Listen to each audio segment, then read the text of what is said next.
Iran তার নতুন মার্কিন ঘাঁটি লক্ষ্য করে আবার হামলা চাইছে। ভারত মহাসাগরে অবস্থিত দিয়াগো গার্সিয়া ঘাঁটিতে ইরান তার খোরম কদর বিভিন্ন অস্ত্র নিয়ন্ত্রণ। ইরানি প্রেসিডেন্ট নিহত হওয়ার পরে নতুন করে জ্বলে উঠেছে ইরান। ইরান তার বিভিন্ন লক্ষ্যবস্তুতে মার্কিন লক্ষ্যতে আঘাত এনে ধ্বংসযজ্ঞ চালিয়েছে।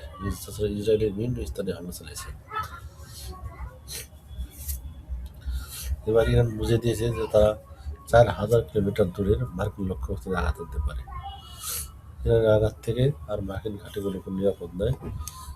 ভারত মহাসাগরে এবং পারস্য উপসাগরে যেসব ঘাঁটি রয়েছে এবং সবই তেহরানের আওতায়।